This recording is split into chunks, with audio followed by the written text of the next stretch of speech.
All right, so I promised you all when I got some more mileage in the Hoka Speedgoat 5, I would compare it directly with the Hoka Speedgoat 4.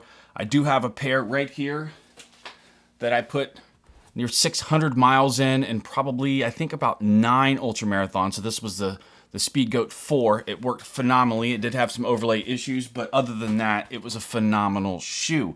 So I recently purchased the Hoka Speedgoat 5, and initially I've loved the shoe.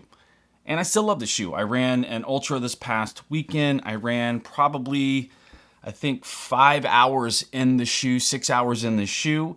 It did a great job. And I wanted to compare it directly to the Speedgoat 4. So I had bought a brand new Speedgoat 4 because I wanted to compare the shoes that were both brand new. It's not fair to compare the Speedgoat 5 to a shoe I have 600 miles in. So my memory of how it feels, my foot memory, all of that stuff would be kind of wrong because it's not compared to a brand new shoe. So I got a brand new Speedgoat 4 and ran half the race in a Speedgoat 5 and half the race in a Speedgoat 4. And I can tell you, while the shoes have a very similar feel, they do feel different in the foot feel, in the cushion and the responsiveness of the shoe. Not that the shoe is snappy by any means. It is a max cushion shoe, so it does absorb a lot more. My closest comparison so far is it feels like it's about a halfway difference between the Zenal, the Hoka Zenal, which I love. It's a faster shoe, but it is not a max cushion shoe. It is definitely a shoe you want to wear if you want to go fast in the trails for a shorter amount of time. I've worn the Speedgoat 4s in 24-hour races, 50-mile races, and it worked phenomenally. Lots of cushion, lots of rocky, rooty terrain that tear the bottom of your feet up in Virginia. And the Speedgoat 4 and the 5 both protect your feet, I think, equally.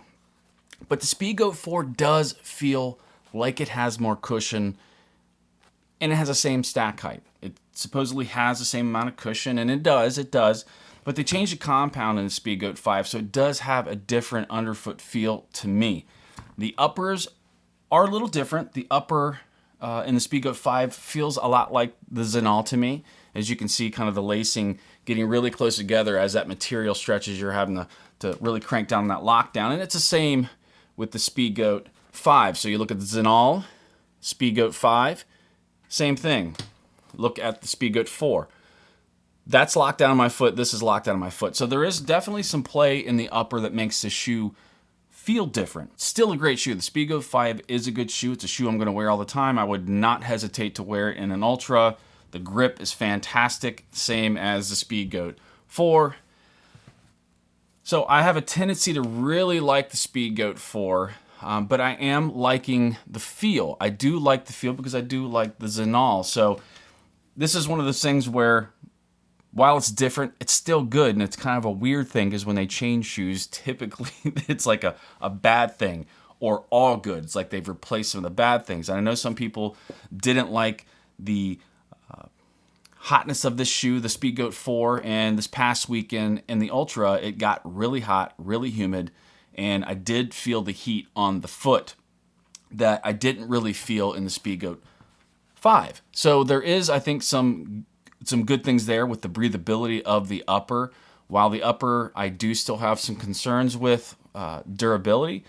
I can tell you that, after running 5 or 6 hours in it, it held up really well. I mean, it's really rocky, rooty terrain. I was snagging on sticks and rocks and rubbing the sides, and there's no abrasions. There is no damage to any of the minimal overlays they have. It's just here in a toe.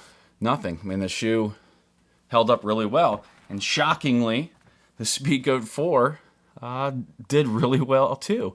The overlays in this shoe, no peeling, no issues. This one right here, like you see, I mean, that happened after about 20 miles. So, and it's Speedgoat 4. So I don't know what happened in the Speedgoat 4s that caused some of the overlays to really disintegrate. I don't know if they were made at different times, different batches, where they were, different materials. I have no idea. I'm not that familiar with the production of the Hokas. But I want to jump on here really quickly and just let you all know firsthand. I compared the Speedgoat 5 and the Speedgoat 4 head to head, running a trail ultra marathon in Virginia. Hot, rooty, rocky. If you're looking to try to determine whether or not you need the Speedgoat 5, I think you'll really like this shoe. I highly recommend the Speedgoat 5. I highly recommend the Speedgoat 4. And if you're looking for a little bit more of a snappy, quicker shoe, the Hoka Zenal is a phenomenal shoe also. If you have not seen my initial review of the Speedgoat 5, you can go ahead and click right there. And if you want to check out the playlist where I extensively reviewed the Speedgoat 4 last year through lots of different tests and iterations throughout the mileage that, added up onto that shoe and see how it held together, you can go ahead and click right there. I will see you next video. Thanks for watching.